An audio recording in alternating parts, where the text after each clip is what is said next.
Welcome everyone. Welcome to another of our episodes of Walking with the Master.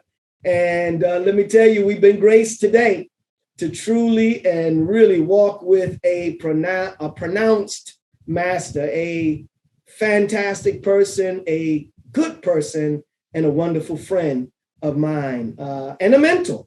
You know, he's going to try to talk like, you know, we on the same level, but I don't know, for some reason, I keep looking up. Well, listen, so welcome everybody. Listen, share this link with everyone, as well as please subscribe to our channel, Walking with the Master, and it is Walking with the Master on our YouTube channel, which is the official Grandmaster Anthony Muhammad YouTube channel. So listen, here we go, y'all. Hold on.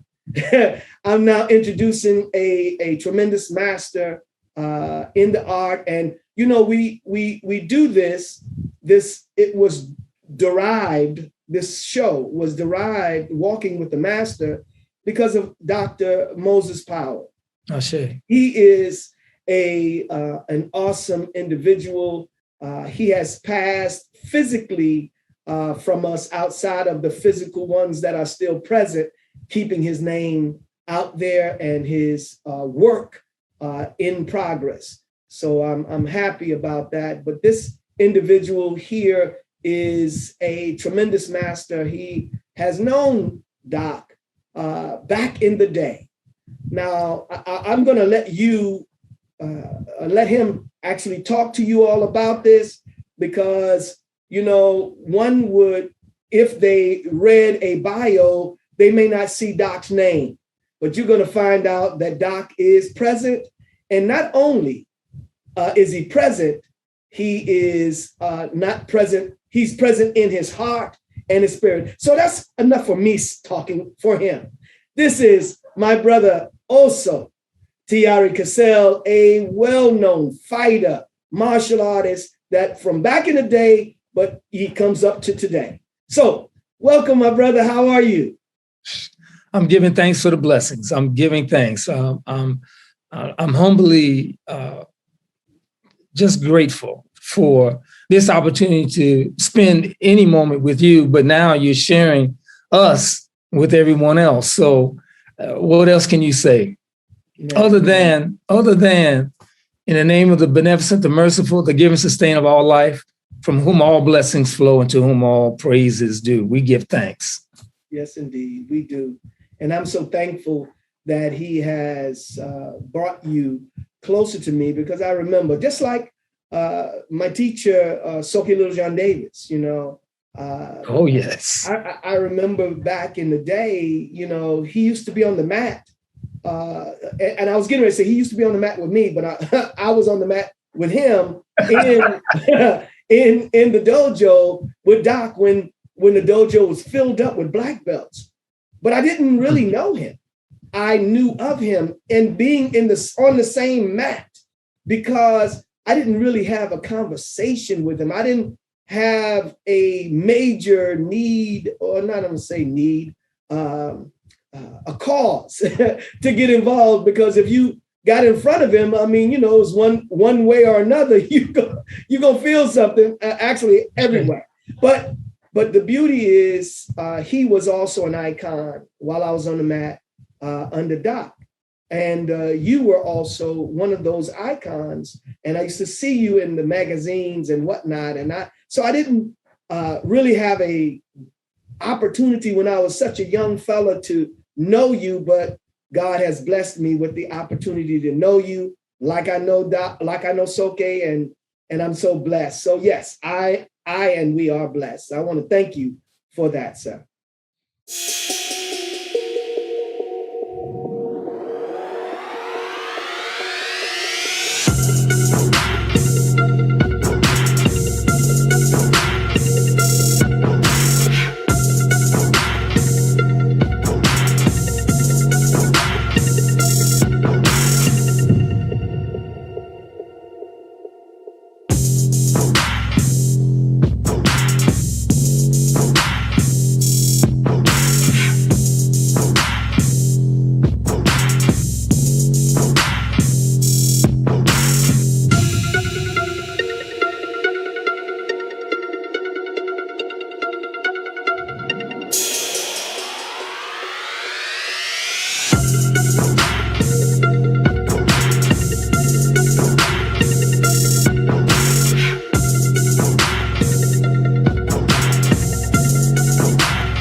people come as the cliche goes, people come into our lives either for a reason or a season. And it's up to us also to find out what the purpose is and to utilize that for our growth, but also for other people. Because sometimes a person is a lesson for you to share with others. So it keeps it going. And then sometimes it's just a personal lesson, and that's what you get. And then you hold on to that.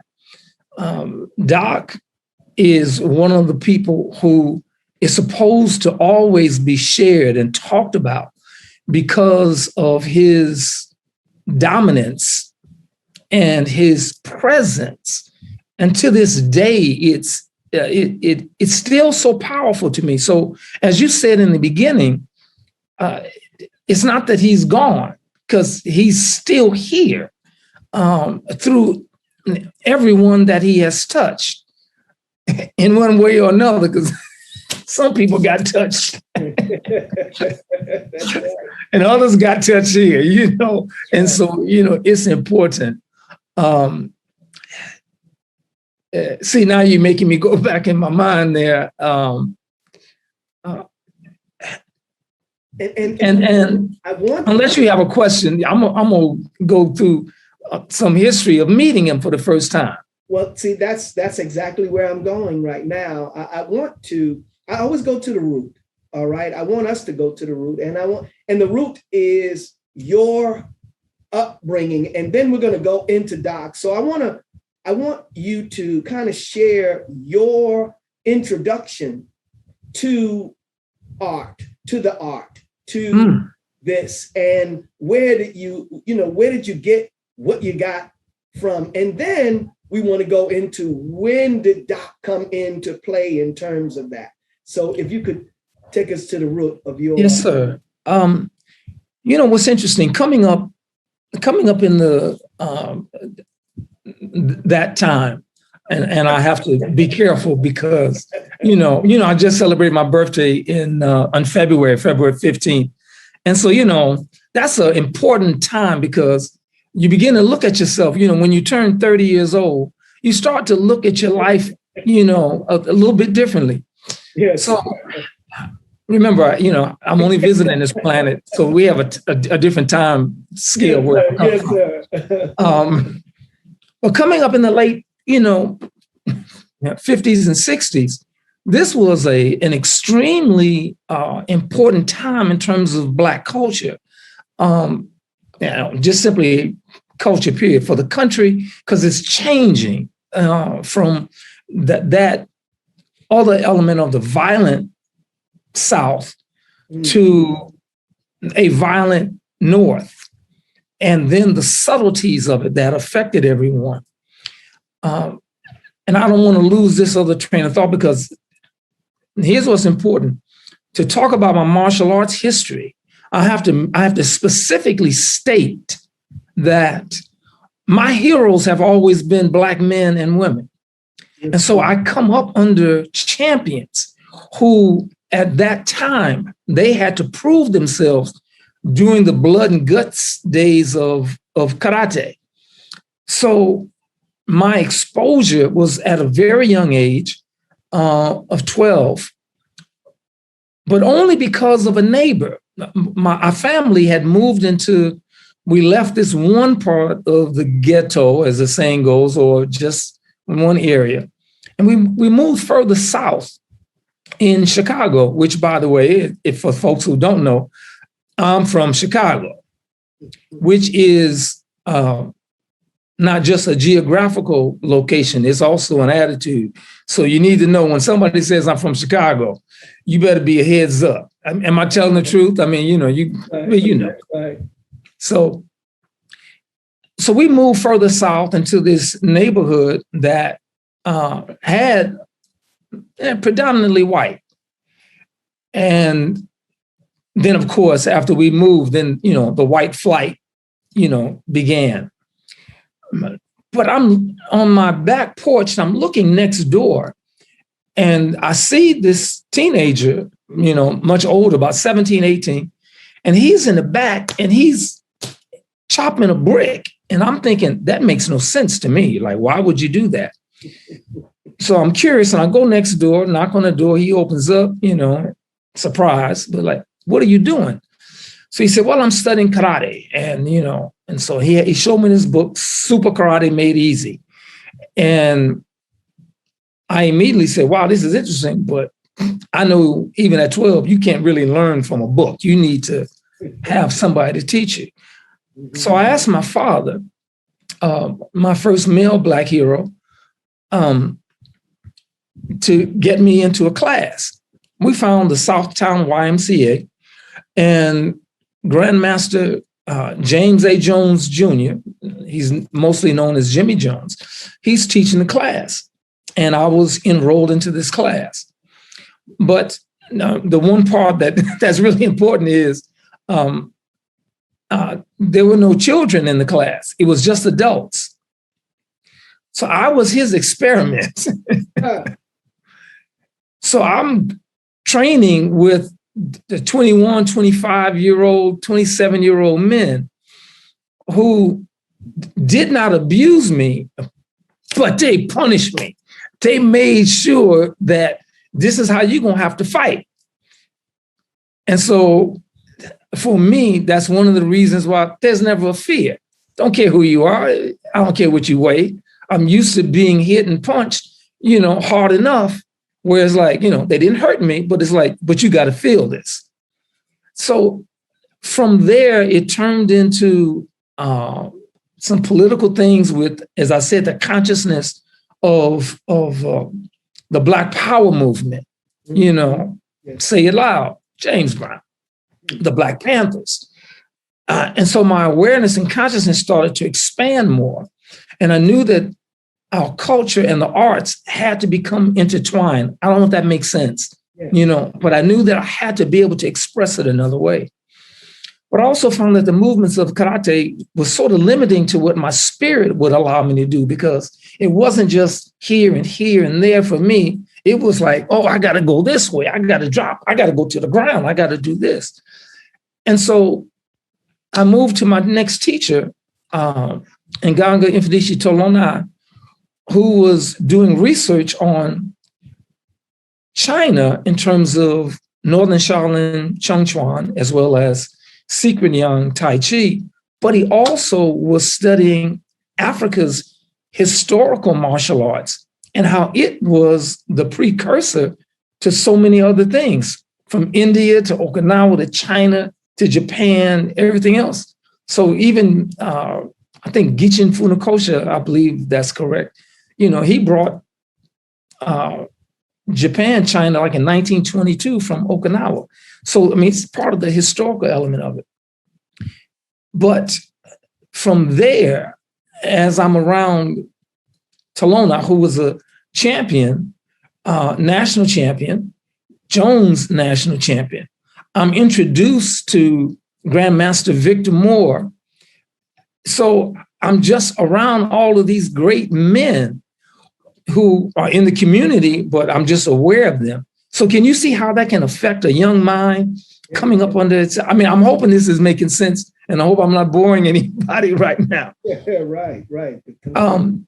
So from there, then it became a question of taking your talent on the road. And both of my teachers are like, you got to travel, you got to train. We got to compete in these different tournaments. So my first tournament was in 1967 in Kansas City, and I placed there. And it was the first time I got my name in Black Belt magazine, just my name. They spelled it wrong. It was but it's my name in a national magazine. And I vowed, I said, wow, one day they're going to do in the basement of my parents' house. I'm looking at this magazine. I'm going, wow, one day they're going to do an article on me, the dream of a child. And then my dream immediately went to, no, I'm going to be on the cover of magazines. They're going to know me everywhere. Okay. Ali did it. Ali was 12 years old. He said he's going to be heavyweight champion of the world. How's a 12-year-old know he's going to grow up to be a heavyweight? Look at that. So, so that's the history of that part. Now you got to ask a question. All right. Now, well, the question is, in your movement now, where did Doc come into your life and how? Now comes the New York section, because I have been living in Chicago, traveling around the country, competing and doing all of this and that. And then I come to New York City, and I don't know anyone in New York City, but I've always traveled on my own. I just go out. That's my spirit. And so when I get to New York, there was two names that came up. But these are the students, these are fighters. And the two names were William Oliver. And every time I was fighting and winning and doing this and that, everybody would tell me, oh yeah, but you ain't went up against William Oliver. And so my position was, I don't know who William Oliver is, so he ain't come up against me. And then somebody said to me, yeah, but you gotta meet Little John Davis. And when they said it, it was the same kind of energy of, this is somebody that you need to know. So I go to Sunnyside Gardens in New York. And somebody told me Little John was the king of Sunnyside Gardens. I don't know what that means. I come to Aaron Banks' tournament. And there I am, and I'm starting to compete in the tournament. And I'm in the far end of the tournament, way over. This is where our ring was. And I'm going through my match, and then I look up, and it's Grandmaster Moses Powell. I don't know who he is. Right. I have no idea who he is. And but I felt this presence with his big self that was moving. And when he was speaking to everybody, he was with a dominance, but not aggressive. It's just simply, no, I'm just telling you, this is what you're going to do. And, wait, blah, blah, blah. Then all of a sudden, while my match is going on, I hear this noise coming from the other end. People, yeah, And I'm going through the fight. I'm doing what I'm doing, slipping, ducking, dodging, crawling on the ground, moving up. And then all of a sudden, Doc stops my match. And he turns to Little John and he said, watch him. So I'm thinking, I'm in the middle of a fight. You gonna stop the fight to talk to somebody else? So now I had to ask somebody after I won, who is that? And they said, oh, that's the king of Sunnyside Gardens. That's Little John Davis. Now, the best part of this is the history between me and Little John, but it's getting to know Doc. Yes. Through his students and watching everybody who's connected to him. So I'm getting a chance to see people and I'm going, wow, they move like Doc. They move like this. Well, they move like this man. So that's, because I didn't know him as Doc then. I just knew him as Moses Powell, Grandmaster Powell. So what we're talking about is looking at the students and looking at everything through the tournament circuit and the demonstrations. Watching him move, it's just phenomenal. And there's so many videos of him that everybody can see. The best thing that I would suggest is the tribute that I did to him at the Schaumburg Library, and that his children had asked me to do, because it explains my love and respect for him. Just because, and I go through the history and I talk about just watching this one demonstration, you see my mind, this is what happens. If I talk about it, then I have to go inside like that. I just watched him do this demonstration when he grabbed this guy and was throwing him in the air. And for whatever reason, in the middle of the air, Doc threw up his leg and knocked the guy in the opposite direction. Where do you see that other than in the movies nowadays, through people with wires on and trampolines and that kind of stuff? Mm-hmm. So it's just amazing. But then comes the part about to get closer to him was through Little John. And out of all the time that we were in New York City and all the tournaments, we never clashed. There was never a tournament. Out of all them little teeny tiny tournaments, and even some of the ones that were even bigger, we never met.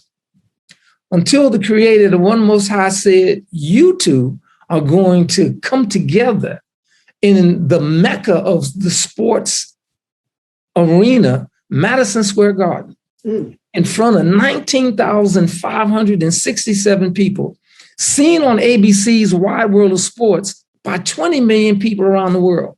And at that time in 74, the Wide World of Sports had more visitors than ESPN and all these other places combined. And then I knew I was completely pulled into Doc, because the skill, the outreach, just the idea of him saying eye to eye, heart to heart, each one teach one. You can live off of those principles every day. Yes. I must be boring you. I must be boring you. No. Don't you stop. You don't want to riot up in here. So,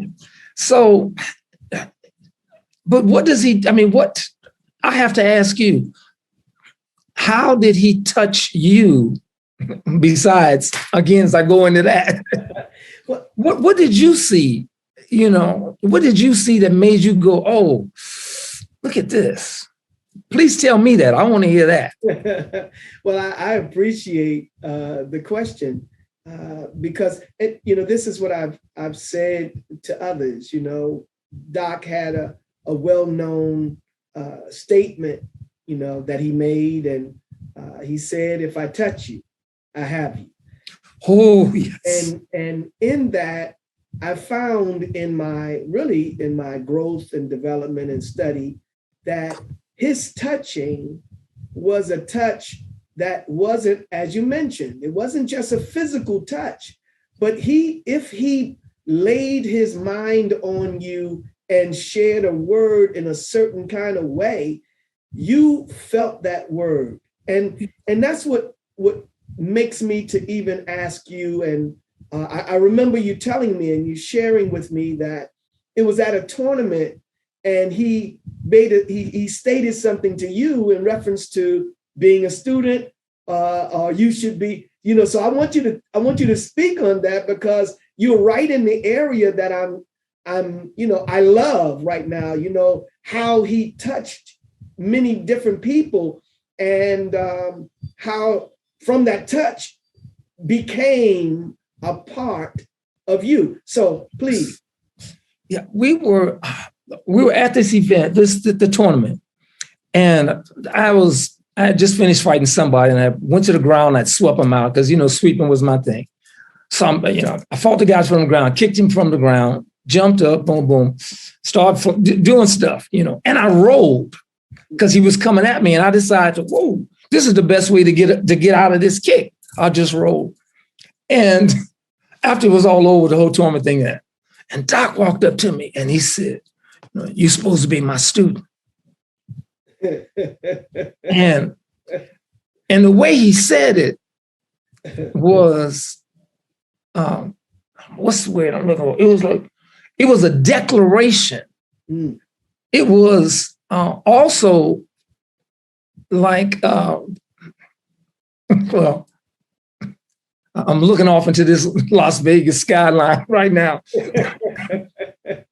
And I'm thinking, it's a declaration. Oh, here's the other word. But it's also like, I am claiming you. Yes, yes, yes. And the only thing that I could think of was to look him straight in the eye and go, I already am. Yes. I already am. Mm-hmm. And he just smiled and like, boom, boom, touched and like, okay. I saw him do he did a demonstration one time. I had driven up to New York twice just to see him because he was doing a demonstration. I'm coming all the way from Washington, D.C. I got to do my 4 hours and go through New York traffic just to spend a few moments with him. Just to spend a few moments with him. Because I know I'm going to learn something. I know I'm going to see something. Something's going to click. And he did, well, let me tell you the other time I came to New York. I'm not going to leave you hanging. Come on, get the juice. So to give you an example of, for everyone who's listening, to give you an example of his intuition, his awareness, I drove all the way to Brooklyn and I brought somebody with me who had not met him before. And I said, you got to meet Doc Powell. You got to meet him. So we drive all the way up. We're sitting we're not in front of the school, we're across the street, sitting in the car, across the street from the school. And then here walks Doc. He comes up. He goes into the school. And so my partner at the time, he said, oh yeah, that was him. Let's go. I said, no, not yet. Not yet. I said, because he has to come in. He needs to relax for a moment. Mm-hmm. So it wasn't just a couple of minutes, wasn't long. So we come into the school, we greet and bow where we supposed to. That's right. And I said, yes, sir, I was just coming to see you and blah, blah, blah. And I said, he said, I saw you across the street. I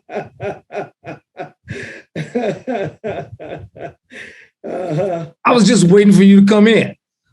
He was aware. We sitting in the car. There are other cars on the street. Okay. So now what did that make me do? That made me realize that he's scanning the area. He's looking for information. How about that? Is that a good way to express that? I'm looking for information. And so if there's a couple of cars and there's two people sitting in it, I need to be aware of that. If there's one person sitting in the car, if there's somebody, coming out from their doorstep or whatever, I need to be aware of that. So I try to tell, everybody else when I'm teaching that self-defense class, you have to have that situational awareness, know what's going on. Yes. So there is that moment where he taught me, he touched me then, not in classroom, yes, but he made the street a classroom for me. But then I drive another time and I'm coming to this demonstration and everybody is flipping, punching, snatching, doing everything, on each other. And I'm sitting right next to Powell. Now I know somebody has the video. Somebody has a video because I'm sitting next to him. And so he said, oh, let me tell you something, So he had somebody come over. God, why you would even volunteer to come is like amazing to me because what's going to happen in a moment. And Doc is just sitting next to me. And he tells the guy, the guy was going to punch. He told him just, do whatever, and Doc just like, blah, blah, blah. He knocked it down and boom, boom, boom. Then he grabbed him and he locked him and he put him in this other thing. And then he grabbed this guy. Can you see it? Yes. You see it? Mm-hmm. And Doc, pow, and he hit him right there. Yes, yes. And when he hit him, I did this. I'm looking, I'm going, I winced. And then the guy moved again and then he tapped him on the side of his neck. Them fingers. Just pow. You see my face, I'm tightening up because I'm remembering this. And I'm looking at this guy as he's moving. And then afterwards, and everybody, us listening. And then afterwards, Dr. Powell said, you see why I tell you to do your finger push-ups? See, I do mine. So you do your push-ups on your fingers. So you know what I was doing later. So I've been doing them before. But now, I'm doing the other kind. So, we got the fingerprint push-up. And then there's a fingertip push-up. Mm-hmm. And that's just this touch. That's right. So now when you're doing that gives you that other tensile strength. So when you gouge it, I shouldn't be talking like this. Yeah, so when you gouge it, when you snapping and you ripping, because in my system, like Doc said, if I touch you, I'm at least supposed to leave a mark. There should be a scratch, a scar, something so that the skin is broken, and then the sweat will burn or the blood will burn going into that. Oh, Lord, I'm getting too graphic. I got to remember, this is a G-rated program. Well, GM rated. But let me ask you this also. In this day and time, in comparison to yesterday, let's give some comparison on, and then I want you to kind of give some kind of guidance to the newer persons, as new persons in the art, coming into the art in this particular day and time. The difference between yesterday and how that training was and where we are today. Well, there's a middle period that's important. Okay. And so when I was coming up, the training was hard. And you had to do the usual calisthenics, for class. Then you had to remember the forms that you were taught. And then you had to practice the forms. Then you had to work self-defense. And you had to do it and then spar. So you had to work hard enough against your opponent without being malicious. Yeah. So if you get hit, then it was like, man, that was a good hit. So you got used to that. But then you had to do the empty hand, the forms, to help to create the understanding that I'm not just, throwing my arms out. I'm supposed to have a good tight fist. My wrist is supposed to be straight. And I'm focusing on striking with the first two knuckles. So you look, so little details. So then knowing how to not just hit surface punch, but I'm trying to punch you in your back. I just have to get to by hitting you in your chest. So the training and the consciousness was more about the art to me then and how the art worked. But it was also because of my teachers. It was also about making sure that you live in the art in that particular way. So the first thing was, well, I found out later, like the very first technique was a block. So I had to do this first. Then I learned this and this, and then so high, middle, and low block. But why was that? Because the art was supposed to be for self-defense, so that you had to wait until somebody attacked you to respond. I ain't gonna do that now. Don't even think that. Don't even think that. Come on now. That's right. So my first defense was when I stepped back, and I gave you, that was the first warning. But anyway, I don't want to go that route. So then becomes a question of like fighting hard, working, training, loving the art, and then, as I always talk about, then respecting the art. Then we come to this middle period where it was about a lot of big trophies, and then the tournaments, and then more ego came in place during that time frame. But the martial arts was expanding because of the popularity of this one particular person who displayed and brought the art to the entire world. And everybody was like so excited because of that particular individual who was a great martial arts actor and martial art, but he ain't never fought anybody. So, I don't want to, who I'm talking about, and I don't even have to say the name. So, he never fought anybody. There's no proof. There's no proof. Am I making sense? Or am I just, Well, it's definitive.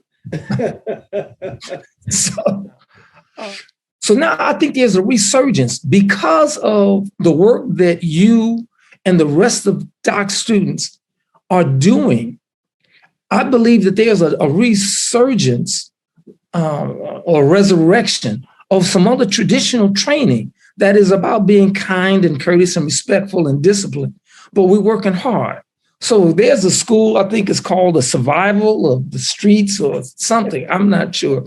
So they are dedicated to working children, women, men hard. Yeah. So now I feel much more comfortable in being in certain areas and with certain people because they are disciplined, they're focused, and they're keeping the spirit of the arts alive and the spirit of doc alive by making sure that they're maintaining their excellence. So when I look at you and Grandmaster Bill, Little John, because if I shouldn't have started naming people because then I left somebody's name out and then, then they're going to jump on me and beat me up later. And I don't like getting hit. I really don't. But now we're talking about how it's affecting more people and the work that you're doing. Look at your community program. Look at how you are reaching and touching everybody. So that's what I'm excited about in terms of the arts and how Doc's influence is continuing on. Yes. Did I answer it? Thank you. Yes, you're there, and I appreciate that arrow. It is very important for us, and it is something that I'm focusing my attention on, and that is to change people from wherever they are to doing the best that I can to help them to be better. And that's, we want to show persons like yourself, because you're an example for a lot of people. I've seen you in the presence of many, whether they are giving events or just present, and you're always sharing a positive word that's going to make a difference, or I should say that can make a difference. It all depends, of course, on the individual. So, so I appreciate you in a great way, because that's what you do. And that's one of the differences that I have to bring up, because today, many are doing it for monetary gain. I see. Yesterday, it was done for making someone a better fighter, thinker. Philosophy was present. So that's something that we have to, bring up again. And on this show, it's about bringing persons on that have that as a part of their natural walk of life. You do that. Grandmaster Bill, others do it, and I'm prayerful that as they look and listen to you and they listen to others that come on the show, that they will be impressed enough to take on some of the characteristics and understand that it is more than a dollar. Not to say that, no one should make a dollar. It's okay. But it can't be the reason. That's right. That should be the, in the Quran it says, and these things will be added unto you. See, if you do what you should do, these things will be added unto you. So the money and everything else has to be the things that's added onto us if we do what we're supposed to do and change people from one level of condition to another, whether it's in our fighting, well, not just whether it is in our fighting, in our thinking, and our walk. So I'm happy. I'm happy, and that I have you on this show. We definitely didn't touch the surface of you, or just the surface. There's so much more to you that I know. And we're gonna get you again and put you in the lock and hold you a little longer. Well, the one thing to talk about Grandmaster Moses Powell, that in that Schaumburg tribute, I talked about his name and what the name Moses means. But I went back to the Moshe when it was originally spoken of, that the meaning of it is to bring out the best, to bring something out of you that is worthy, to bring out your best. So now when you're talking about a teacher, and I always say, honor your teachers, honor your elders, honor your ancestors. So a teacher affects eternity. They never know where their influence stops. Yeah. Yes. So the goodness that you learned and all of his other students learned from him, look at how it affects other people. Just to be kind, to be courteous, to hold the door, to be a friend, to be of value and service to someone. That is affecting more people. So that's what you need. You need to understand that that a teacher can have that profound effect upon you. I'm sure you've had students that you've taught from way back that have come up to you later and said, that was the best time in my life. Yes. And then, of course, the answer is it still is, because you're still living. Now you got to still keep doing what you're doing. Right. That's right. So when we come in this world, as they say, we come into this world as a blank canvas. And everyone that we meet does something. They make a stroke upon us. But it just comes a time in our lives when we have to pick up the brush so that we determine whether or not we're going to be just another painting or we're going to be a masterpiece. Come on, man. Beautiful. So that's why we're here. I'm here to serve. I have to make sure I'm doing better. I need to be put in check. If I'm doing and saying something wrong, which I probably will do later today, that I have somebody who is kind enough to say, no, come on, we got to do this. Because I'm still learning. I'm still a student. I still make mistakes. Some of them make mistakes twice because I really liked the first time I did it. Okay, I know I should have said that.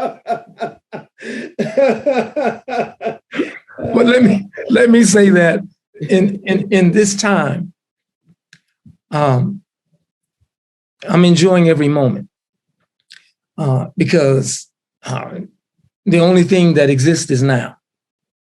We can project ahead, but now is the only time that exists. So I want to make the best time of my time with everyone that I come in contact with, because I told you in the beginning, I'm only visiting this planet. I'm only going to be here for a short time. Well, until they call me back and tell me I got to go do work at the other place where I come from. So. Yes, sir. Well, I thank you. Thank you. Thank you. I want to, again, welcome you to this. You came as a guest on here today, but next time you come on, you're not a guest anymore. This is going to be home. All right, now, I'm gonna move in. Don't say that to me, because I already know. Listen, this is the kind of, when you're talking about not just company, you're talking about family. That's right. Yeah, I say.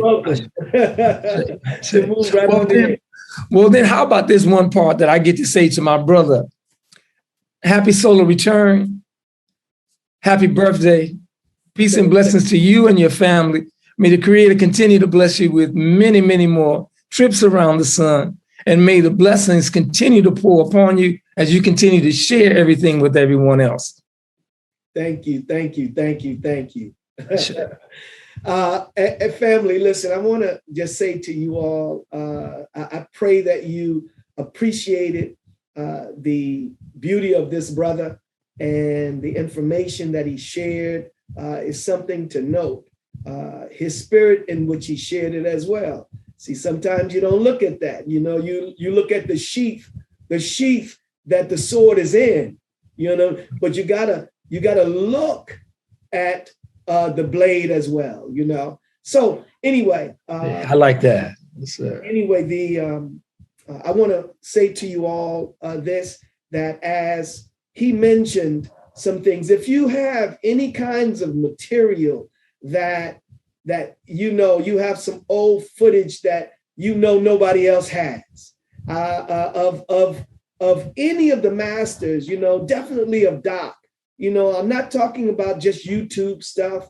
I'm talking about anything. One of the things that I have to mention, that Doc's daughter, Cheryl, one of Doc's daughters, she mentioned something that she wanted to do, and this is the first time I'm mentioning it, and that was that there are museums that are looking to present.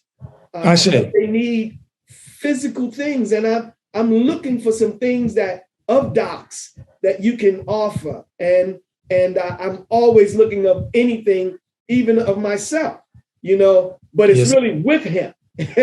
I'm not really concerned about things of me by myself. I'm looking for it with my teacher or teachers, Soke and Doc and so forth. I see you wanted to say something. Oh God, yes, I did. Oh, I'm glad you look how you picked up on that. Because where it needs to be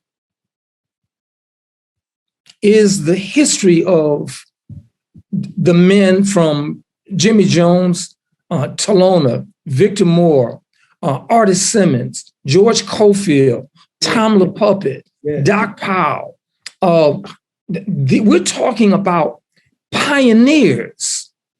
When the martial arts was in its infancy, and how they influenced so many people. Yes. We need them in the National African American History Museum in Washington, D.C., so the world can know.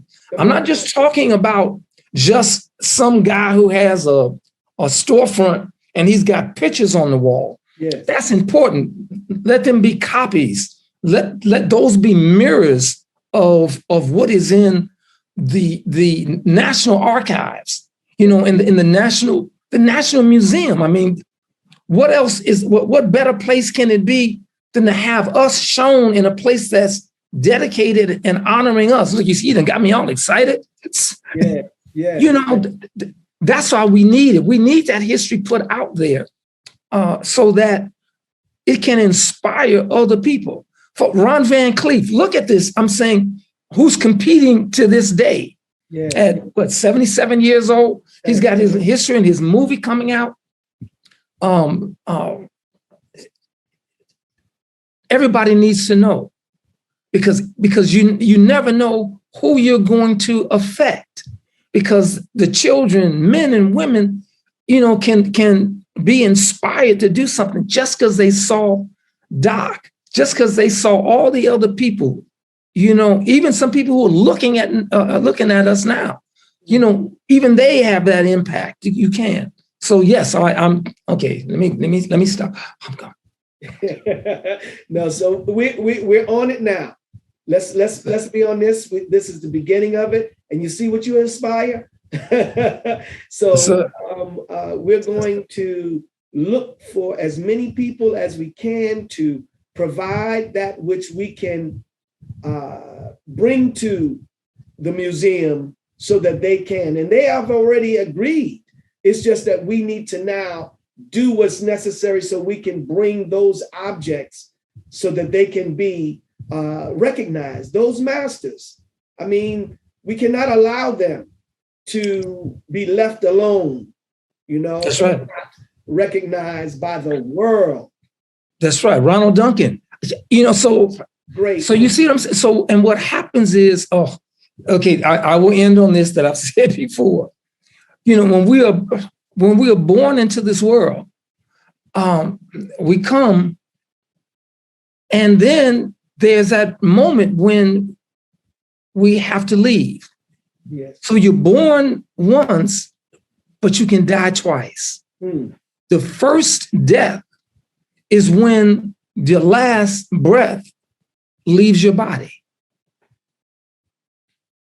The second time you die is if nobody ever mentions your name. Mm-hmm. So we have to keep all of our ancestors alive. Yes.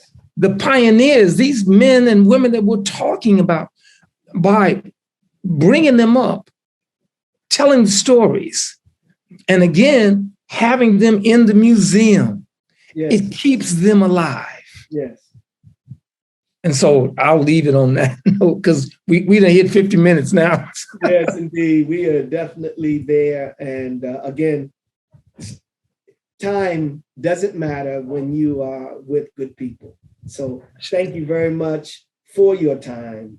Appreciate you, love you, and may God continue to bless you on and on. Thank you. Thank you, sir. I'm trying to be a reflection of you. Man.